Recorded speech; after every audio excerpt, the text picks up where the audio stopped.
क्योंकि सबसे पहला इंसान का जो बेसिक है वो जीविका, इंसान जीविका अपना कैसे रोजी रोटी कमाएगा खाएगा, धर्म बाद में आता है। बोलते हैं कि हम लोग बहुत सारे चीज़ को रोग ठीक हो जाते हैं, किसी लंगड़ा को चलवा देते हैं, मतलब बैरा को सुनवा देते हैं और जो खाना है उसको देखने का काम करते हैं। ये किस रूप में ये समाज सेवी नहीं थे, क्योंकि जिस तरह का ये जो किया गया था, हाँ, प्रचार किया गया था, उस हिसाब से वहाँ लोगों की संख्या लगभग 150-200 के लगभग थी।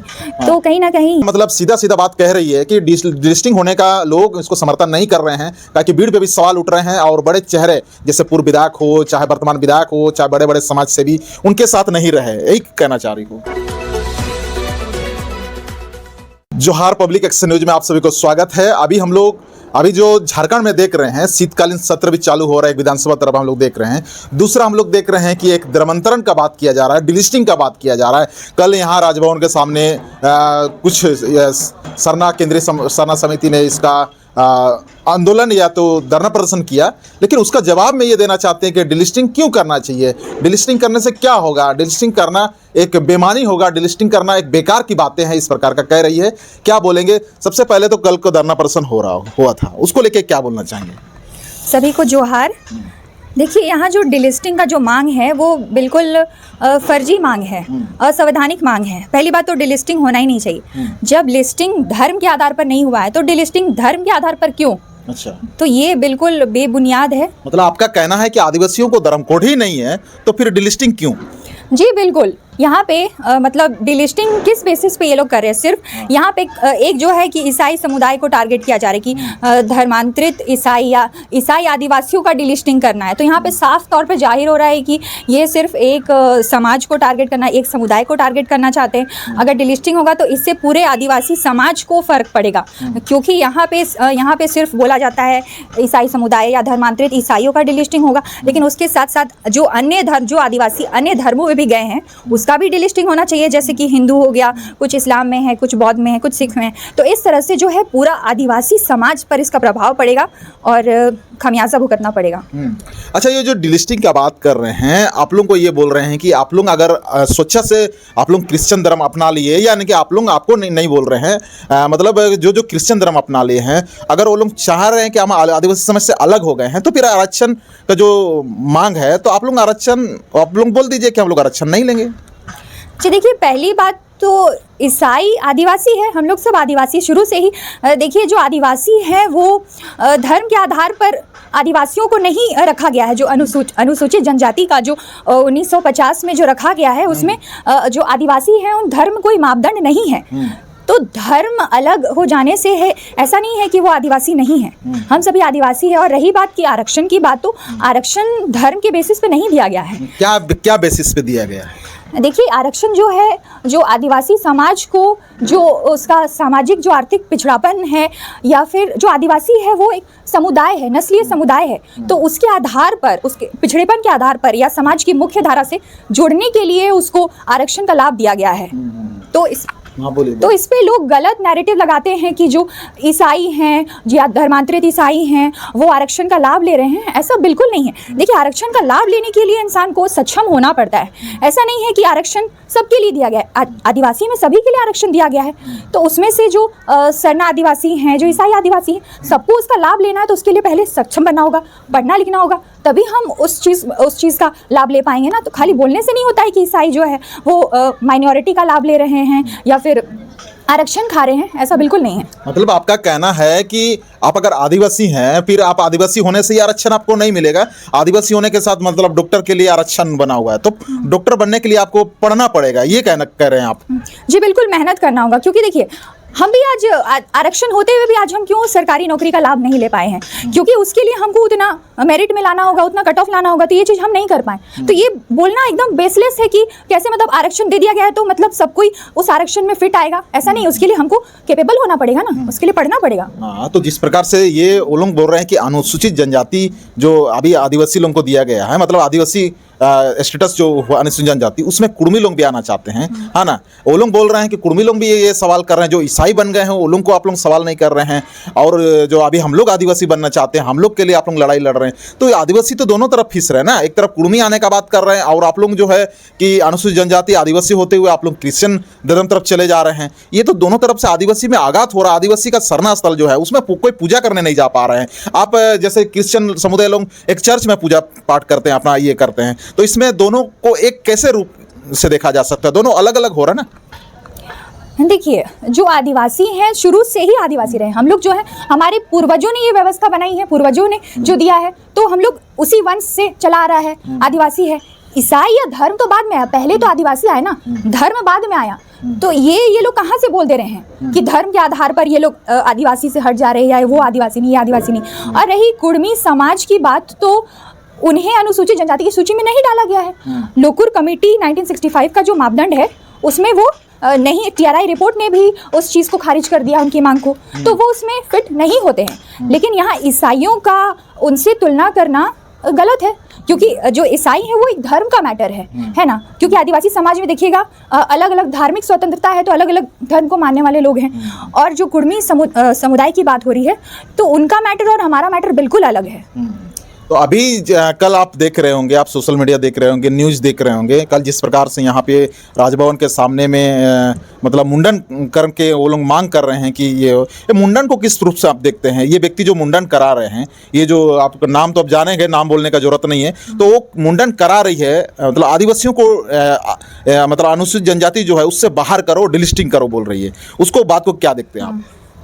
देखिए, उनका जो मुंडन कराने का, देखिए, निजी फैसला है, या कह सकते हैं कि उसमें उनका राजनीतिक स्वार्थ या राजनीतिक लाभ हो सकता है। लेकिन इसमें आदिवासियों का हित कहाँ हो रहा है? अगर सिर्फ मुंडन कराने से या फिर रेल पटरी पर बैठ जाने से ही सारी मांगें पूरी हो जाती, तो फिर आज सब लोग सड़क पे उतरे होते, है ना।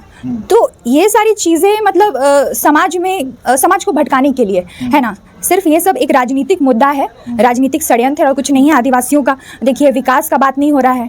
आदिवासियों का इतना सारा मुद्दा है, जमीन लूट है, इतना सा घोटाला हो रहा है, भ्रष्टाचार हो रहा है, उस पर बात ना हो रहा है। लेकिन यहाँ पे सिर्फ धर्म के नाम पर हमारे समाज को बांटने की, आदिवासी समाज को शुरू से ही कमज़ोर करने का कोशिश किया जा रहा है।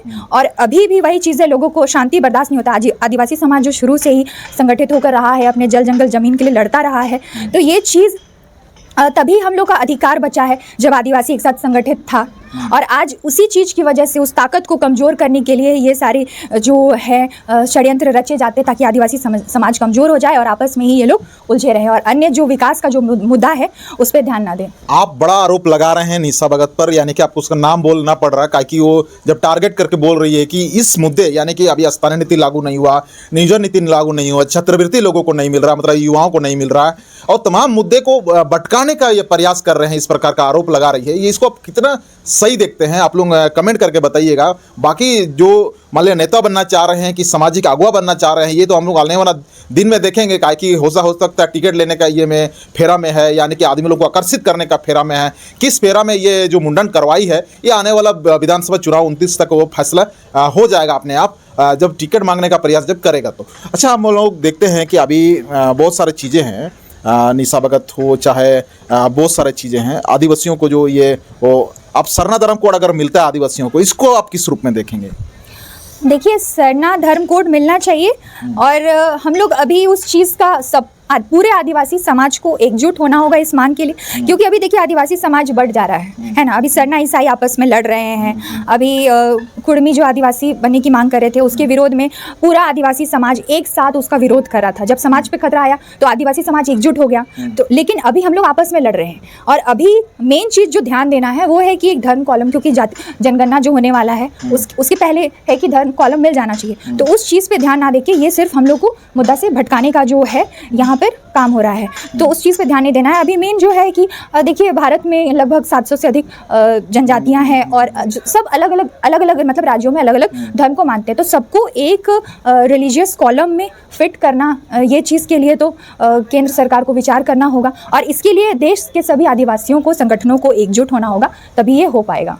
बिल्कुल, ये बहुत बड़ा सवाल है काहे कि यहाँ झारखंड में ज़्यादातर लोग सारना को मानते हैं, और अन्य ये में आदि धर्म का बात होता है, गोंडी धर्म का बात होता है, बीली धर्म का बात होता है। बहुत बड़ी बात कही है कि आदिवासियों को एक रूप में आना होगा और एक रूप में आकर के केंद्र सरकार को बात बताना होगा कि आदिवासियों को ये धर्म कोड चाहिए, नहीं तो ये सरना धर्म कोड भी लागू नहीं हो पाएगा। लेकिन ये सरना धर्म कोड जितना जल्दी हो सके लागू करने का बात कर रही है। लेकिन निशा भगत जी को भी अपना स्टेटमेंट में आना चाहिए कि सरना धर्म कोड जल्द से जल्द देना होगा। इस प्रकार का स्टेटमेंट होगा तो समझ में आएगा कि हाँ, निशा भगत भी सरना कोड के लिए आगे कर रही है। काहे कि बहुत सारे सवालों में कहा गया कि निशा भगत सरना धर्म कोड के बारे में बात नहीं करती है, इस प्रकार की बात भी कहा गया है। लेकिन उसको हम प्रताड़ित जांच तो नहीं किए हैं, लेकिन उम्मीद है कि इसको आने वाला वीडियो में देखने को मिलेगा। अच्छा, बाकी जो आप झारखंड का मुद्दे देख रहे हैं अभी वर्तमान में, ईसाई और ये जितना सरना, इस धर्म का लड़ाई को कहाँ तक क्या ले जाएगा? आदिवासी को क्या इससे फायदा होगा? जी, ये सब मुद्दों से ना आदिवासियों का बिल्कुल फ़ायदा होने वाला नहीं है। जो फ़ायदा होगा वो सिर्फ पूंजीपतियों को होगा, कॉरपोरेट्स को होगा। आदिवासियों को भला कहाँ हो रहा है? आज भी गरीबी है, शोषण है, पिछड़ापन है, शिक्षा नहीं है, सुदूर गांव में जाके देख लीजिए, अच्छा स्वास्थ्य नहीं मिल पा रहा है। तो ये सब चीज़ कौन करेगा? सिर्फ यहाँ बोलने से कि यहाँ पे ईसाई आरक्षण खा रहा है, या फिर यहाँ पे ये नहीं हो रहा है, डिलिस्टिंग नहीं हो रहा है, ये सब बोलने से काम थोड़ी होता है। ग्राउंड पे जा करके काम करना होगा। सिर्फ यहाँ भाषण देने से थोड़ी हो जाएगा किसी का विकास या किसी का उत्थान नहीं हो जाएगा। तो उसके लिए गांव पे जाके देखना होगा। जहाँ पे आदिवासियों को संसाधन उपलब्ध नहीं हो पा रहा है तो वहाँ पे शिक्षा संसाधन उपलब्ध कराना होगा। कल का जो राजभवन में धरना प्रदर्शन हुआ, उसको आप किस प्रकार से रूप देखते हैं और क्या जवाब देना चाहेंगे उसको लेके? जी देखिए, वो धरना प्रदर्शन, देखिए उनका जो मांग है, उनके ऊपर क्या दबाव है, या फिर वो जिस राजनीतिक मकसद से ये चीज़ कर रहे हैं, तो उसके बारे में तो हम कुछ नहीं बोल सकते। लेकिन बस इतना ही बोलना चाहती है कि इस तरह की जो मांग है वो बिल्कुल असंवैधानिक है, न्याय संगत बिल्कुल भी नहीं है। और इस तरह की चीज़ों से हमें एक दूरदर्शिता, एक विज़न देखना चाहिए कि इससे हमारे पूरे समाज पर क्या प्रभाव पड़े। ठीक है, ये है कि हमारे समाज की आपसी लड़ाई है, धर्म में कभी कभी होता है कि लड़ाई हो जाता है या फिर विवाद हो जाता है, धार्मिक विवाद हो जाता है। तो इन सब चीज़ों से परे भी हमें ये देखना होगा कि आदिवासी समाज या आदिवासी के ऊपर कौन सा खतरा है। आज आदिवासी समाज खतरा में है, क्योंकि आज आदिवासियों का जल जंगल ज़मीन लूट रहा है। हमेशा है कि गरीब के ऊपर टारगेट किया जाता है। देखिए, गरीब का घर उजड़ रहा है। तो ये सारा चीज़ जो मुद्दा है, इन सब मुद्दों पे फोकस करने के बजाय हम लोग आपस में सिर्फ धर्म के नाम पर लड़ने से किसी का कुछ फ़ायदा होने वाला नहीं है। क्योंकि सबसे पहला इंसान का जो बेसिक है वो जीविका, इंसान जीविका अपना कैसे रोजी रोटी कमाएगा, खाएगा, धर्म बाद में आता है। आप लोग, यानी कि आप लोग तो नहीं बोलेंगे, मतलब क्रिश्चियन समुदाय के लोगों ने जगह जगह चंगाई सभा रखते हैं। चंगाई सभा में एक बोलते हैं कि हम लोग बहुत सारे चीज़ को रोग ठीक हो जाते हैं, किसी लंगड़ा को चलवा देते हैं, मतलब बैरा को सुनवा देते हैं, और जो खाना है उसको देखने का काम करते हैं। ये किस रूप में ये होता है? देखिए, चंगाई सभा जो ईसाइयों का होता है, देखिए सभा जो है वो अन्य धर्मों में भी होता है। तो सभा में जाना ऐसा नहीं है कि सभा में जा रहे हैं तो धर्मांतरण हो जा रहा है या उस धर्म को अपना ले रहे हैं। इसके लिए लोगों को जागरूक होना होगा कि क्या चीज़ उनके लिए सही है, क्या चीज़ गलत है, और उस सभा से क्या सीखते हैं। क्योंकि हम लोग को देखिए, कहीं भी जाने का स्वतंत्र, धार्मिक स्वतंत्रता है, किसी भी धर्म को मानने का, पालन करने का स्वतंत्रता है। तो कहीं भी जा सकते हैं। जो चीज़ अगर लोगों को अच्छा लगता है तो वो उसे फॉलो करते हैं, जो अच्छा नहीं लगता है उसे ज़बरदस्ती, कोई किसी को ज़बरदस्ती नहीं बोल सकता कि तुम ये चीज़ का पालन करो, इस भगवान को मानो। वो एक स्वेच्छा के ऊपर है, अपने अंतःकरण पर निर्भर करता है कि कौन किस धर्म को मानेगा। इसीलिए चंगाई सभा में जाने से ऐसा नहीं है कि सिर्फ धर्मांतरण हो रहा है। अगर ज़बरदस्ती किसी के ऊपर जोर ज़बरदस्ती करके धर्मांतरण कराया जा रहा है तो उसके लिए कानूनी सहायता ली जा सकती है। तो अभी फिर से वही धरना प्रदर्शन पे हम लोग आते हैं, काहे कि धरना प्रदर्शन जब हुआ उसके बाद ये बवाल मचा, जब मुंडन हुआ इसके बाद ये बवाल मच रहा, डिस्टिंग को लेकर के हर कोई फेसबुक में हर एक पोस्ट में वही चीज़ सब हम लोग देख रहे हैं। तो ये मतलब ये किस ओर जाएगा? ये देखिए, कल का जो धरना प्रदर्शन था वो इस चीज़ को संकेत देता है कि अब लोग जिस तरह की जो भीड़ की उम्मीद थी, क्योंकि महीनों से हम लोग सुन रहे थे कि हाँ कि ये कार्यक्रम होने वाला है राजभवन के पास में, तो उस हिसाब से अनुमान था कि बहुत सारे लोग आएंगे, लेकिन उतना भीड़ देखने को नहीं मिला। तो इससे अब लगता है कि हमारा जो आदिवासी समाज है वो जाग रहा है, वो जागरूक हो रहा है और इन सब की बेबुनियादी मुद्दों पर ध्यान नहीं दे रहा है। तो ये बहुत अच्छी बात है कि इन सब चीज़ों पर, जो चीज़ हमारे समाज पर जो खतरा ला सकती है, हमारे समाज को तोड़ सकती है, उन सब चीज़ों पे ध्यान नहीं देना है और सामाजिक एकता को बनाए रखना है, ताकि आने वाले समय में आदिवासियों के ऊपर कुछ भी प्रहार होता है या हमारे समाज पर जो भी, राज्य पर जो भी प्रहार होता है, उसके लिए हमें तैयार रहना है। ना कि किस रूप में बोल रही हो? ये मतलब ज़्यादा भीड़ नहीं हुआ उसीलिए बोल रही हो, जब बड़ा लोग नहीं पहुंचे इसलिए बोल रही हो? इसको किस रूप में बोल रही हो?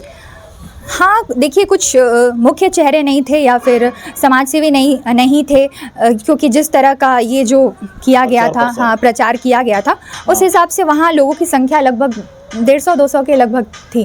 तो कहीं ना कहीं ये जो डिलिस्टिंग का जो मांग है वो यहाँ पे साफ दिखता है कि वो लोग समर्थन नहीं कर रहे हैं। हाँ, समर्थन नहीं कर रहे हैं और ये अच्छी बात है, ये आदिवासी एकता के लिए बहुत अच्छी बात है। हाँ, इसका मतलब सीधा सीधा बात कह रही है कि डिलिस्टिंग होने का लोग इसको समर्थन नहीं कर रहे हैं, क्योंकि भीड़ पे भी सवाल उठ रहे हैं और बड़े चेहरे जैसे पूर्व विधायक हो, चाहे वर्तमान विधायक हो, चाहे बड़े बड़े समाज सेवी, उनके साथ नहीं रहे, यही कहना चाह रही हो?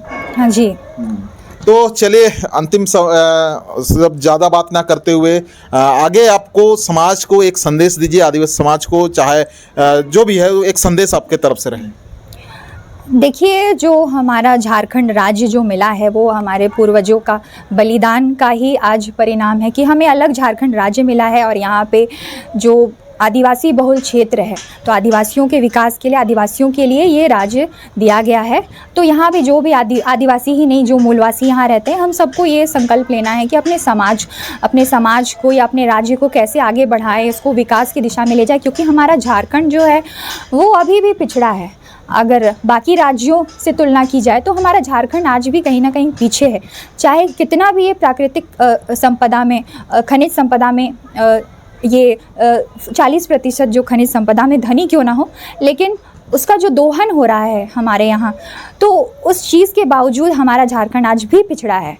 तो इन सब चीज़ों के लिए हमें एकजुट रहने की ज़रूरत है और झारखंड को विकास की ओर ले जाने की ज़रूरत है। अच्छा, तो हम लोग देखेंगे कि आने वाला दिनों में ये डिलिस्टिंग का बात कहाँ तक जाता है, कि ये लोग बोल रहे हैं कि डिलिस्टिंग होना चाहिए, ये लोग बोल रहे हैं कि डिलिस्टिंग नहीं होना चाहिए, लेकिन ये लोकतंत्र देश है और यहाँ पे धर्मनिरपेक्ष देश भी है और लोकतंत्र में ही सब कुछ है। अगर मान लो डिलिस्टिंग वाले लोग ज़्यादा हो जाते हैं तो निश्चित आने वाला दिन में सरकार क्या फैसला लेती है, सरकार के बाद सुप्रीम कोर्ट भी है, तमाम चीज़ें यहाँ पे है। संविधान बदलेगा तब जाके ये डिलिस्टिंग होना संभव तय है, कि ये 342 या 41 में जो कहा गया है उसको जब तक बदलाव नहीं होगा डिलिस्टिंग होना संभव नहीं है। लेकिन हम लोग जहाँ तक देखते हैं कि अगर लोकतंत्र में एक भीड़ तय करता है, जिस प्रकार से एक विधायक को बनाने के लिए एक बहुमत की आवश्यकता होती है, तो मतलब सरकार को बनाने में बहुमत की आवश्यकता है, विधायक को चुनने में सबसे ज़्यादा वोट की आवश्यकता है, उसी प्रकार ये भी कानून भी बनते हैं। तो हम लोग आने वाला दिनों में देखेंगे, ये आने वाला दिनों में सरकार फैसला करेगा, केंद्र सरकार फैसला करेगा, भारत सरकार